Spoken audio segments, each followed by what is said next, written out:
Então a gente sempre está tentando obter um controle para não ter que se dar conta na vida de que nada tem controle. E qualquer hora tudo pode terminar, tudo pode se findar, a qualquer hora algum de nós, ou cada um de nós pode cair doente, pode cair enfermo, e tudo aquilo que construiu, tudo aquilo que imaginou para a vida pode resultar em nada. Tudo aquilo que eu programei, tudo aquilo que eu achei, tudo aquilo que hoje está perfeito, amanhã dá uma reviravolta, vem uma tempestade e derruba com tudo. Esse é o absurdo. O absurdo da vida é essa incompreensão sobre a existência da vida. E quando a gente não está pensando essas questões, quando a gente acha que tudo é tão certo, a gente é pego de surpresa e muitas vezes a gente não suporta isso, justamente por carregar essas certezas ilusórias sobre a vida e sobre as coisas.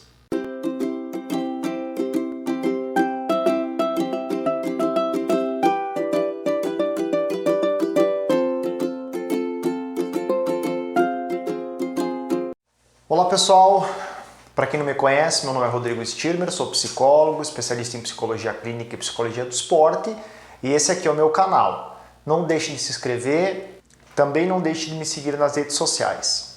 Hoje eu quero falar aqui um pouquinho sobre psicologia do esporte, mas calma, você que não curte esporte, você que não gosta de futebol, você que não é um praticante de esporte, que não conhece muito esporte, fica aí, não vaza, não vai embora daqui. O que eu vou comentar nesse vídeo é muito fundamental e tem a ver com todos os aspectos da nossa vida como um todo. Não é somente para quem está relacionado ao esporte, tem a ver com a nossa vida como um todo, tá pessoal? Então fiquem aí. Antes de qualquer coisa, antes de começar, deem só uma olhada nesse vídeo. Bem, no futebol, né, a gente vai muito do céu ao inferno rapidamente, né? Você que está há tantos anos assim no futebol sabe muito bem disso.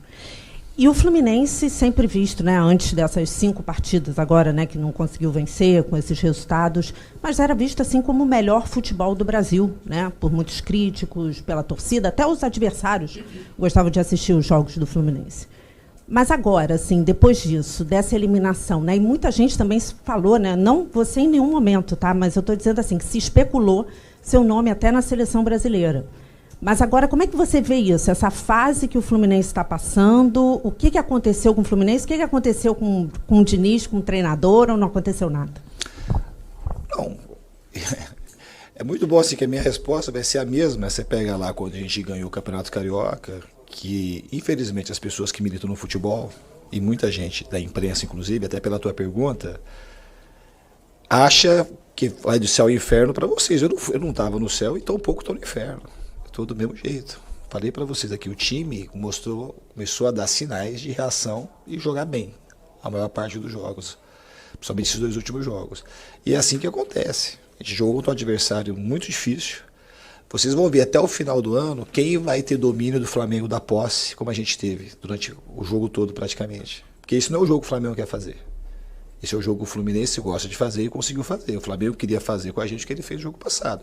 Agora, o resultado, ele foge das nossas mãos muitas vezes. O futebol não se explica de uma maneira matemática. E o Fluminense, então, assim, o Fluminense nunca esteve lá no céu e também agora não está no inferno. O Fluminense é um time que tem que trabalhar muito, é uma chance de crescer. Os jogadores sabem que a gente tem que melhorar e voltar a vencer.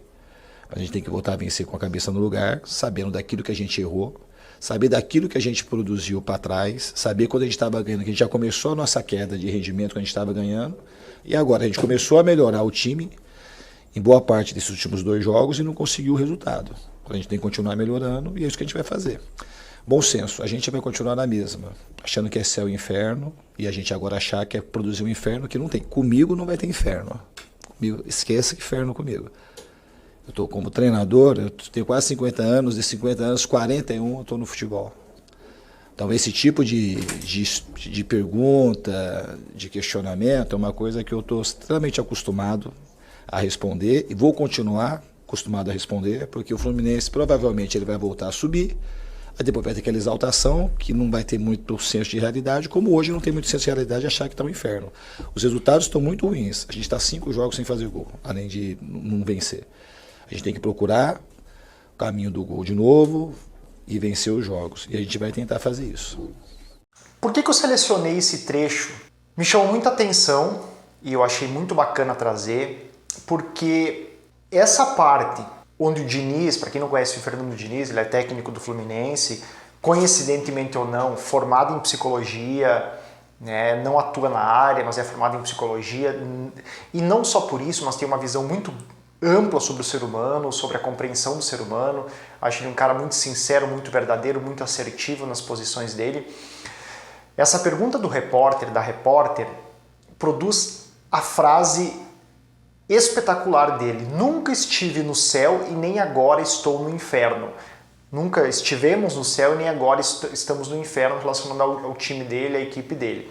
Acho muito bacana a gente trazer essa posição da imprensa brasileira, e não só da imprensa brasileira, aí que tá, a imprensa brasileira ela um pouco repercute e inflama aquilo que nós seres humanos temos em nós também, que é essa coisa, essa mania de colocar coisas que não existem sobre nós mesmos. Em vez de vermos as situações e simplesmente deixarmos elas passar, que nem o Diniz vai dizer lá, vocês da imprensa têm essa mania de colocar coisas que não existem, mas a gente não compra essa ideia, a gente não vai comprar essa ideia.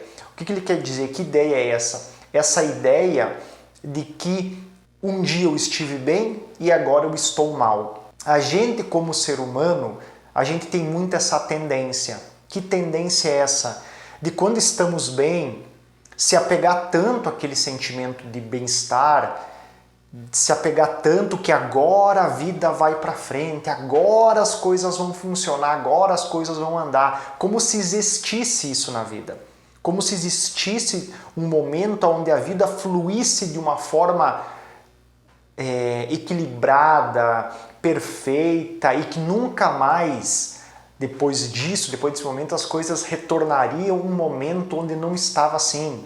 Ao invés de vermos as situações, isso me parece que o Diniz tem muito claro, e por isso que ele faz muito bem com o grupo dele, é assim, ao invés de vermos as situações e deixarmos elas passar, não nos apegarmos aos momentos, sendo esse momento tanto bom como ruim, não nos apegarmos como se esses momentos fossem duradouros, né, para sempre, estanques, é o segredo para a gente viver de uma forma mais leve, mais reflexiva na vida. É isso que vai propor, por exemplo, algumas religiões espirituais, né, como o budismo, por exemplo, que vai propor muitos exercícios de meditação, também vamos falar sobre isso, que é essa coisa do pensar, mas não se apegar ao pensamento, não se apegar ao afeto produzido pelo pensamento, deixar o afeto passar, não se apegar à dor, não se apegar ao que não deu certo, nem se apegar muito bem ao que está dando errado, não se apegar nem ao certo nem ao errado, deixar as coisas fluírem ao natural. Não nos atermos muito às críticas e nem muito aos elogios, entendermos que a gente não é uma coisa só estanque.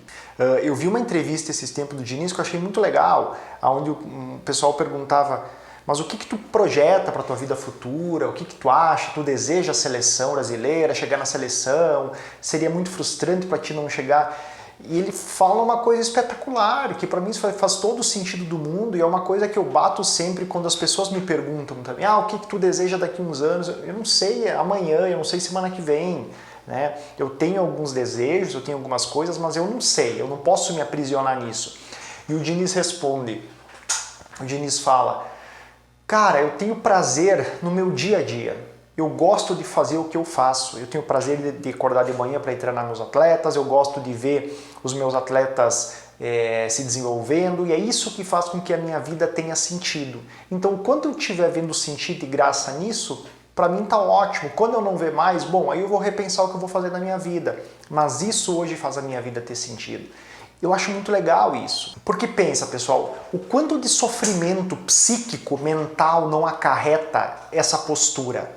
Essa postura de querer controlar a vida, controlar os momentos, controlar as emoções, controlar os sentimentos, porque automaticamente, se a gente está empolgadíssimo com aquilo que está acontecendo em determinado momento e situação, a gente vai estar também decepcionadíssimos e frustradíssimos com o oposto disso. Se eu me apego tanto ao sentimento bom, automaticamente quando esse sentimento bom passar, e ele vai passar, é como 1 mais 1 é 2, ele vai passar, eu vou ficar extremamente o oposto desse sentimento que eu estou sentindo. né? Eu vou me frustrar, vou ficar mal. Então a questão é que nenhuma das duas, nem o bom nem o ruim, eles dão conta de estabelecer uma verdade sobre a vida e sobre nós. Eu nunca estive no inferno e eu não estou no céu, eu nunca estive no céu e não estou no inferno. Eu estou simplesmente vivendo a complexidade da vida. Isso vale para o esporte, isso vale para o futebol, isso vale para o desenvolvimento pessoal, isso vale para o vôlei, para o basquete, para o tênis, seja lá o que for. Somos seres que estão em constante movimento. A gente não é estanque. Lembro agora, o caso de um paciente que sempre se via de uma maneira muito diferente de como os outros lhe viam. Ele se julgava sempre incompetente, incapaz, envergonhado, tímido, passivo, sem conseguir nada inteligente, sem conseguir vontade para conquistar as coisas. E as pessoas lá fora viam ele totalmente o contrário disso. E aí eu dizia numa sessão, brincava com ele numa sessão, dizia de forma muito brincalhona, e falava, cara, parece que os outros te veem de uma forma mais acertada do que você se vê. Parece que os outros têm uma verdade maior sobre você do que você tem. Agora, aí que tá. Isso não significa que ele seja o que os outros estão dizendo. Isso também não significa que ele seja o que ele está dizendo sobre si. Ele é uma coisa e ele é outra coisa.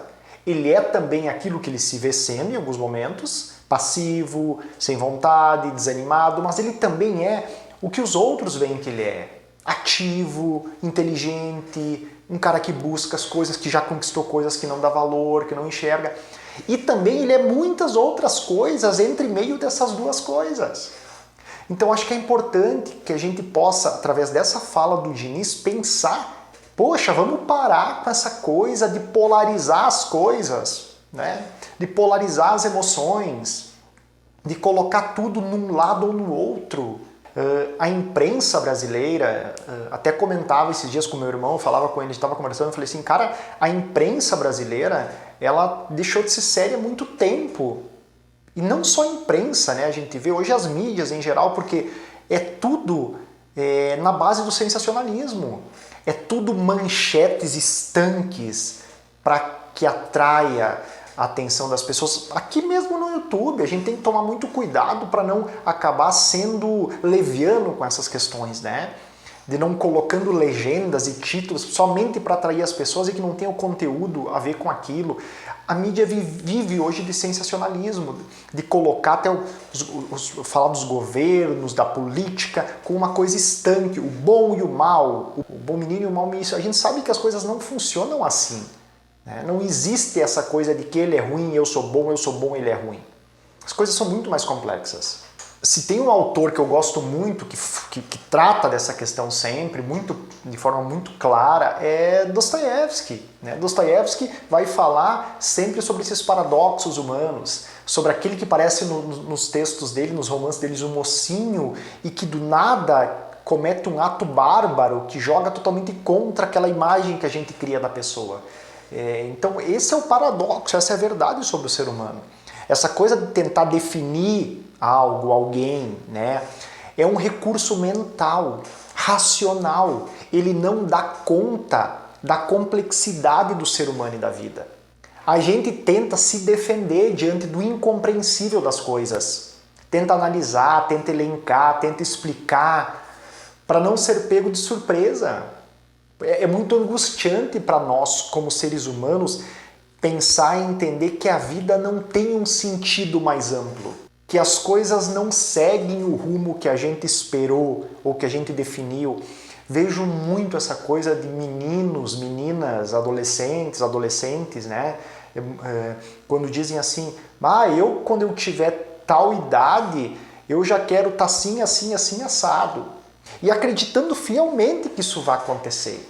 Que é tudo questão de tempo, e a vida é muito mais complexa do que isso. A gente precisa educar, eu acho que a gente precisa educar nossos jovens, e aí vem uma outra questão, né, que é esses debates no ensino médio, no ensino fundamental, cada vez mais desumanizado, cada vez com menos áreas de sociologia, filosofia, psicologia, é só treinando os jovens para se darem bem na vida, para serem bons financeiramente, para comprar as coisas, para adquirir as coisas, e se esquece desse lado humano que é fundamental para a gente poder circular na vida, né? Então a gente sempre está tentando obter um controle para não ter que se dar conta na vida de que nada tem controle. E qualquer hora tudo pode terminar, tudo pode se findar, a qualquer hora algum de nós, ou cada um de nós pode cair doente, pode cair enfermo, e tudo aquilo que construiu, tudo aquilo que imaginou para a vida pode resultar em nada. É o que o escritor Albert Camus falava do absurdo, né? O que seria o absurdo da vida? É isso, é o absurdo, ou seja, tudo aquilo que eu programei, tudo aquilo que eu achei, tudo aquilo que hoje está perfeito, amanhã dá uma reviravolta, vem uma tempestade e derruba com tudo. Esse é o absurdo. O absurdo da vida é essa incompreensão sobre a existência da vida. E quando a gente não está pensando essas questões, quando a gente acha que tudo é tão certo, a gente é pego de surpresa e muitas vezes a gente não suporta isso, justamente por carregar essas certezas ilusórias sobre a vida e sobre as coisas. Na própria coletiva, eu gosto muito sempre, né, de assistir as coletivas pós-jogos, eu gosto muito de assistir futebol, gosto muito de analisar os comportamentos, né, e as coletivas pós-jogo eu acho muito legal porque mostram um pouco mais assim, os bastidores e falam muito sobre cada um naqueles momentos de pressão, como lidam com as coisas, né. Então assim, na coletiva toda do jogo, na final do jogo do Flamengo e Fluminense, onde o Fluminense foi eliminado pela Copa do Brasil, pelas oitavas da Copa do Brasil, tentava o tempo todo se buscar uma explicação que desse conta de dizer o que tinha acontecido, que o melhor time do futebol brasileiro até então, o Fluminense, tinha perdido o jogo e não tinha rendido como deveria. E o Diniz, como um bom entendedor de saúde mental, ele saca isso. Né? Não sou bom entendedor de saúde mental, porque, poxa, não basta fazer psicologia e achar que vai sair entendendo a vida, não é assim. Mas ele é um cara que tu percebe que ele não fez psicologia simplesmente por fazer, é um cara que tem a vocação, é vocacional isso nele. Lidar com as coisas, com essa inevitabilidade da vida, com essas incompreensões. Então, ele saca essas paradas, né? Então, o repórter perguntava lá, mas e aqueles jogadores que ano passado lá, vocês mandaram embora, eles não poderiam ter resolvido o problema hoje aqui? E o Diniz saca joga a própria incoerência, né? A própria incoerência e contradição do repórter, da imprensa, dizendo assim, cara, vocês criticaram esses caras tanto ano passado inteiro e saíram por culpa de vocês. Agora vocês estão me dizendo que esses caras são um problema? Ou seja, ano passado eles eram um problema e saíram, agora eles continuam sendo um problema se eles nem estão mais aqui. Ou seja, olha essa contradição, olha essa tentativa de buscar explicação, olha essa tentativa de enquadrar o ser humano. Na minha tese de pós-graduação de psicologia, da formação em psicologia de esporte, com o professor Dr. João Ricardo Kozak, o título do meu artigo foi Jogadores de Futebol, Seres de Afeto, alguma coisa assim, tentando trazer justamente essa questão afetiva que se ignora num jogador de futebol, e não só no jogador de futebol, nos seres humanos na vida. A gente tenta ver os seres humanos como alguém simplesmente produtivo, que tem que dar conta e esquece que há uma afetividade ali, né? E que a gente trata aquelas pessoas como se não houvesse uma complexidade imbuída, como se não houvesse contradições. Somos seres todos muito complexos e contraditórios, tá? Espero que o vídeo que eu coloquei aqui hoje do Diniz tenha ajudado a gente para poder fomentar um pouco essa questão, pensar um pouco essa questão. Acho que é uma questão importante para a gente poder pensar e para a gente poder viver melhor, se relacionar melhor com os nossos afetos, entender melhor as coisas que estão passando com nós. Eu acho que isso tudo é muito importante, tá bom? Também, aproveitando, dizendo que eu estou com vagas abertas para supervisão clínica comigo, tanto clínica, de psicologia clínica, como de psicologia de esporte. Tá? Interessados podem mandar um WhatsApp para o número que vai estar aqui embaixo na descrição do vídeo. Certo? Um abraço, até o próximo vídeo. Tchau, tchau.